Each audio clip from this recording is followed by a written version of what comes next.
If you're anything like me, you've experienced being overwhelmed by the state of your home. A few years ago, my closets were bursting at the seams and my rooms were filled with clutter. I knew my house was messy, but I had no idea where to start. How could I decide what I needed? Wasn't all of this stuff important? How could I possibly live with less? When our homes and lives are bogged down by excess, it can leave us feeling defeated and emotionally drained. But there's good news. Your home doesn't have to be a source of exhaustion. Here are 5 practical ways to embrace minimalism and enjoy living with less. 1. Assess your current situation. We don't have enough time, money, space, or energy to focus on everything. What parts of your home or routine are overcomplicated? What's getting in the way of what you really want to have or do? My minimalism journey began when I was pregnant with my first child. Suddenly, I realized I needed a less cluttered, cleaner, more functional home. Maybe your house is cluttered, so you spend more time overwhelmed with cleaning than enjoying time with your family. Maybe your mornings are stressful because you can't find the items you need or figure out what to wear. Identify your stress points so that you can simplify accordingly.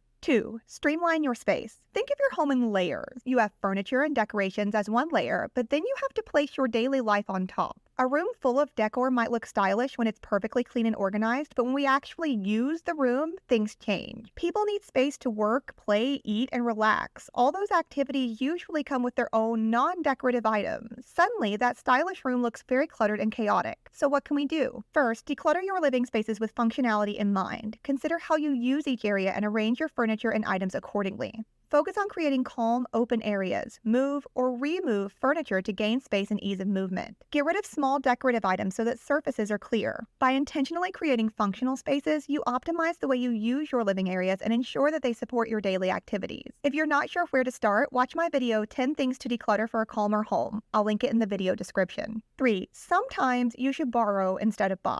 Instead of automatically buying items you need infrequently, explore the option of borrowing. This helps you avoid unnecessary clutter and save you money in the long run. You'll avoid the upfront costs of purchasing and many of the additional expenses associated with maintenance and repairs. If you need a tool for a one-time project, borrow it from a neighbor. Want to try an air fryer without committing to the purchase? Find a friend who can loan you theirs. Some cities even have libraries that give access to tools and appliances for free. Embrace the concept of access without ownership. You can try new things without the financial commitments and storage issues that come with owning them. For example, while my family does own children's books, I found that my kids are almost always more excited about library books. Because of this, I've started to limit my book purchases, and we borrow and try many library books instead. 4. Make getting dressed easier. Some people love clothing and enjoy the creativity of creating new outfits. I am not one of those people, and you may not be either. For many of us, just getting dressed easily and feeling good in our clothes is enough. A streamlined, minimalist wardrobe saves time, reduces decision fatigue, and helps us feel our best. Having a selection of clothing you like and that suits your lifestyle ensures that you feel confident and comfortable in whatever you wear. Consider your lifestyle needs and buy accordingly. What works for casual family time might not work for someone who needs to show up in an office.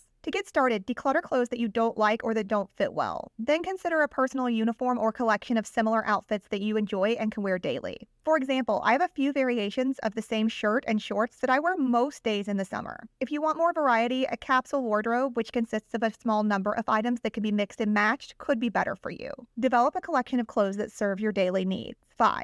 Simplify your kitchen routines. Many people hate cooking, but I think this is because we overcomplicate it. We end up with kitchen tools we don't use, we save recipes we don't cook, and we buy food we don't eat. It doesn't have to be this way. To simplify, be realistic about the time and energy you have to devote to kitchen activities. When cooking, choose food that is easy to prepare and doesn't require a long recipe or special equipment. Following a simple meal plan or pattern can help. In my home, we often just cook a protein and serve it with veggies or fruit. Reduce decisions by labeling some days of your week. Maybe every Friday is pizza night, or you always have a salad on Tuesdays. Remember, you're not running a restaurant, you're just trying to feed your family well. If you don't love time in the kitchen, keep things simple. Living with less in our homes and our routines can change our lives for the better.